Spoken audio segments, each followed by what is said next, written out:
is Steve Nesson with WNYC Gothamus. Steve. Hello, sir, gentlemen. Hey, Steve. Just a quick follow-up. The mayor of Hoboken was asking about the $31 million that was spent at the PATH station there. What was fixed, and why is it having issues again after spending that much money? Jim? So part of the $31 million was the interlocking that failed. So it's a defect. We're looking into that. The manufacturer has been working with us. We're working with our internal experts. We brought in external experts, and we're trying to figure out how to reinforce the switch to withstand a pretty tough and unique demand at an old facility like Hoboken. We're very regretful, but we're going to get it done, and we're going to get it back on track and service restored. And listen, as you heard at the board, the executive director and their chief operating officer were really upset by it, and we apologize for it. We put a lot of pride in putting the Hoboken package together, and we're going to get to the bottom of it. And if it's a manufacturing or design defect, we're going to get to the bottom of it and have it quickly repaired as quickly as possible and safely as possible. So stay tuned. Next question. Yeah, any further update on the PATH train, how to improve service? Someone asked why don't you call an emergency? Why don't you? And why not expedite some of the repairs?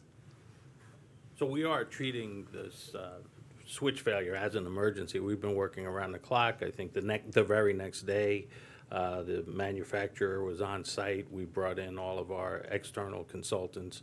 But this is a safety item. It's something that, as much as we would like to fix it overnight, you have to do the proper analysis so that we get it done right.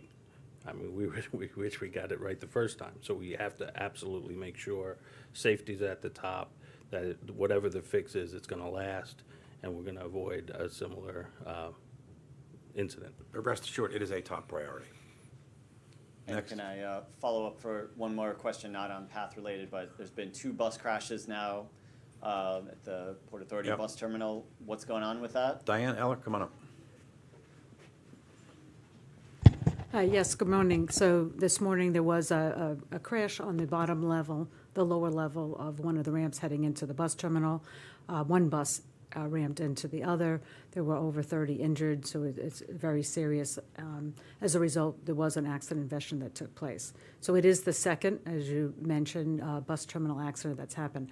I've been involved in the bus terminal for almost over 2 decades, and I'll tell you, it is a rare occurrence.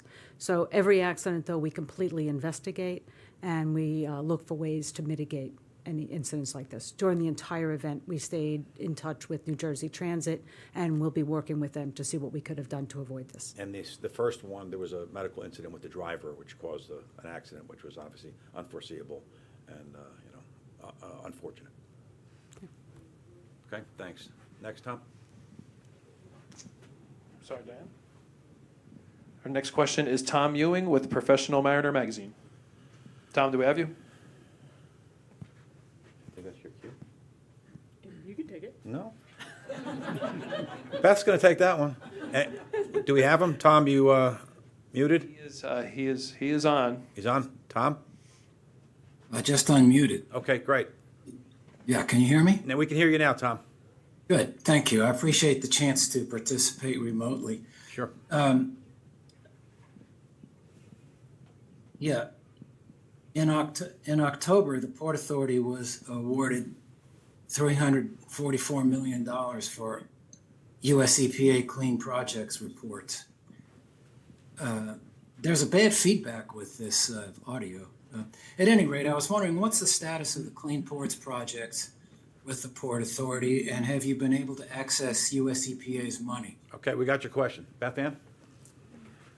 Good afternoon, Tom. So we have executed the grant with the US EPA, and we are now in the process of executing sub-grant agreements with each of our tenants that will be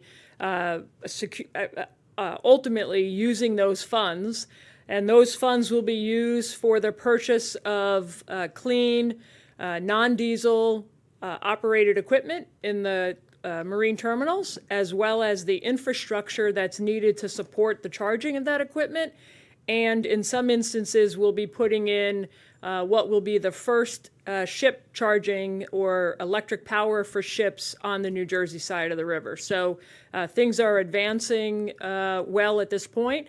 No money has been spent yet, but we're gearing up for the terminal operators to do that before the end of the year. Thanks, Beth. Tom? And I just wanted to triple Thank check. you. Do we have Lorianne LaRocco from CNBC on?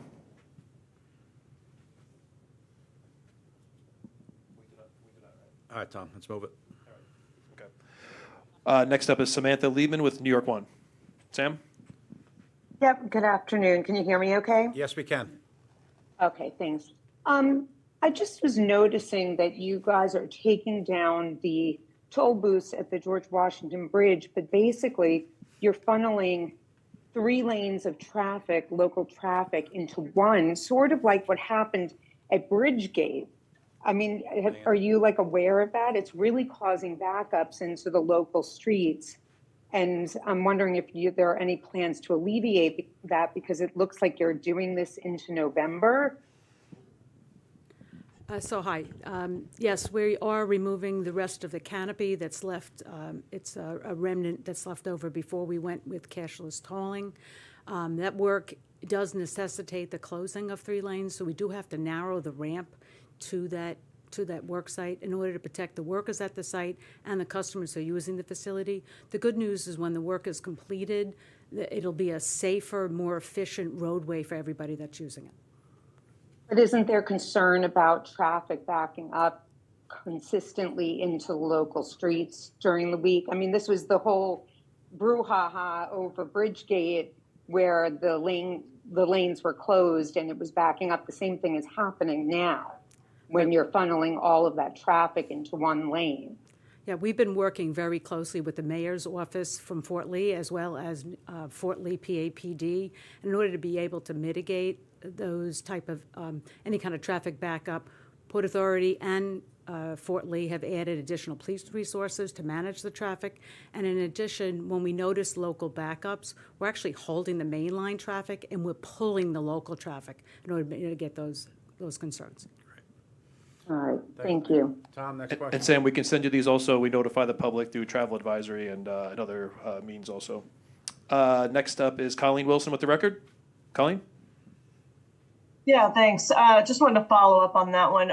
How long is that work going to be taking place? And will you continue moving down the line as to remove all the canopies? Is this can you just kind of maybe walk through that project a little bit more in detail? We expect the construction, the removal of that canopy, it'll take place, hopefully it'll all be removed by the end of the year, and then we'll be putting in place just some civil site work in order to be able to improve the roadway itself. It's to straighten it out a little bit more, again, to provide those efficiencies. So we expect all the canopy work to be completed this year. Thank you. Thank you, Tom. Our last question is Larry Higgs with New Jersey Advanced Media. Thanks. 2 path-related questions. I'm sure that's not a surprise. First one is, how do you respond to Commissioner O'Day and the other elected officials' requests for timelines, more transparency, and more information following path incidents? How's that going to be handled? Jim? So, we do the normal communication through social media, which is the quickest way to get information out to the public. We've implemented more signage.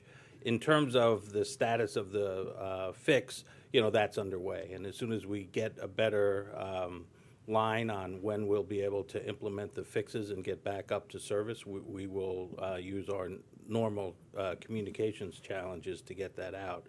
In terms of the broader communication with the community, we're in the process of setting up a number of events where we can get out and listen to people, share information about the system and what we're doing going forward. Path Forward, as we've announced in the past, is scheduled to end in the second quarter of next year. We're still on track for that. So we have an eye on what's next and how we can improve service and reliability. And Larry, just so we're clear, like hearing from the residents and hearing from the 5 electeds today was really, really helpful, and we're continuing to have that engage in that dialogue, and our GoCorp people are engaging with the local officials and the community active groups on a daily basis. Okay, and the second question has to do with the nuts and bolts out there.